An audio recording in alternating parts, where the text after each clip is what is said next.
Xotanning Kiriyan aysi qarta ilib borgan telefon ziyoratlarimiz davomida Bunayning O'yto'g'roq qizliq hukumatida xizmat qilayotgan bir Xitoy xodim o'zining yurti Xonan ekanligi 2 yil avval Xitoyning Sharq Shimol universitetini bitirgandan keyin 500 cha yurtdosh bilan birlikda Xotanga kelganligini bayon qildi.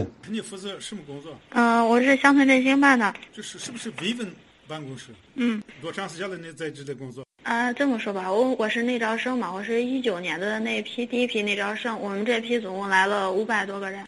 哪一个省的？河南省。上哪个大学的？在东北上学呢。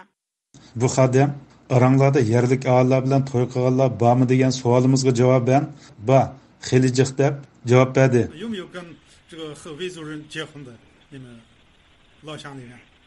有几个？有好多呢。好多。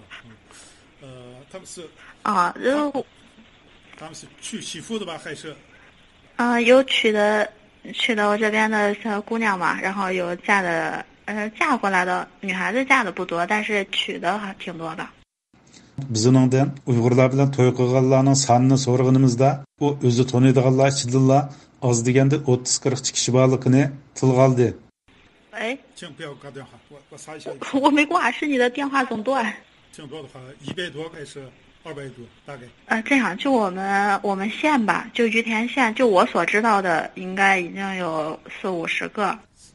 ilgirki oshkorlangan xabarlarda Xitoy doiralarining millatlararo to'y qilishni yaqinqi yillarda texnik kuchab tashabbus qilganligi va doiralarning ikki millat yoshlarini uchrashtiradigan maxsus ko'ngilchi so'rovlarni tayyorlaganligi oshkorlangan edi.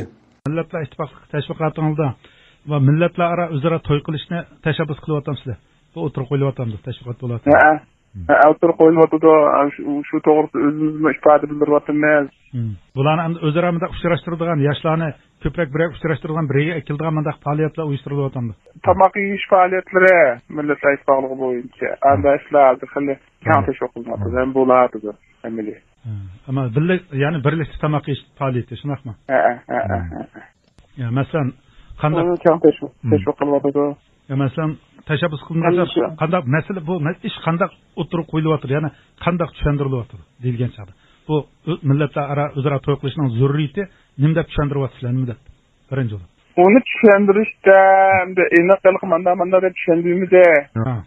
Lekin hamda biz hammalar shu bir jumha millatlari, millat arimaymiz degan asosda tushuntiryapti. Ammo o'zaro millatlararo to'y qilish bu menda foydali. Ko'proq millatlararo to'y qilishga intilinglar deb yosh bolalarni majlisda yetaklash bo'lyapti yoki yo'q millatlararo to'y qilish ziyonli emas, buni to'smanglar deyilyapti. Ikkisining qaysi olg'a surilyapti? Rag'batlantirishmi? Oldi degan bo'yicha. Ya'ni o'zaro to'y qilishning foydalilari. Sizlar biroq shunday o'zaro to'y qilgan millatlararo to'y qilganga qatnashib baqdinglarmi xizmat jarayonida? Xizmat tushgandan keyin. Biz qatnashmadik, lekin ma'lum oilada yuzda xili uni kollektiv qo'llab millat iqtisodiyot yordam qilyapti anladik. Iqtisodiyot yordam qilyapti. Tashviq qilyapti, televizordan tashviq qilyapti. Davomli shu hukumat qo'lladi deb tushunyapti. Kiriyalik mazkur Xitoy xodim Xitoy doiralarining millatlararo to'y qilishni tashabbus qilganligi, ammo zo'rlamaganligini ilgari surgan bo'lsa-mu 有没有一个要求？没有，我们没有这个强制要求，但是我们是支持的。 U rayonda 20-30% nüfusning, ya'ni erkaklar nüfusining asosli qismining navbat turmida ekanligidek bir reallikni inkor qilmadi. 现在这个维族人的户口的30%是被收押在培训中心，所以这个大部分家里没有老公，男人。对。 是不是？对，是家里好多男人都被收押了嘛，家里只剩女人还有孩子，还再加上老人，所以他们就有的不愿意出去工作嘛。 U yana bu reallikni Uyg'ur qizlari bilan uylanmoqchi bo'lgan Xitoy ko'chmanlariga o'ngishli bir sharoit hozirlab berganligini e'tirof qildi. 因为他们的男人是在监狱里面，是吧？ 对，然后他们女人要照顾孩子，还要照顾老人，所以就出去工作就很难。 没有办法。u Uyg'ur qiz ayollarning bu jihatda amalsizligini tilga olish bilan birlikda Xitoylar uchun bekorlik uy bilan ta'minlanish qatorliq bir qator afzal siyosatlar borligini oshkorildi. 这我倒是不太清楚，但是他们都是娶的维族的小姐姐们嘛，然后也有的在谈恋爱的。他们能得到哪些优惠政策？优惠政策，有周转房，有住的地方。价值多少的？100多万、10万多还是20万多的房子？这个我不太清楚。 ilgirki ba'zi xabarlarimizda Xitoy ko'chmanlarning Uyg'ur qizlari qo'ygan to'y qilish talabi rad qilinganda mazkur qiz ustida idisida siyosiy va diniy masala bor deb asos qatlamdagi idora organlarga arz sunganligi oshkorlangan edi. Bu yilning beshida ijtimoiy taratqularda 100 nafar yoshni millatlararo uylantirish haqida maxsus bir e'lonmi tarqalgan edi. Partiya hukumatning bizga go'zal turmush yaratib berganligiga rahmat.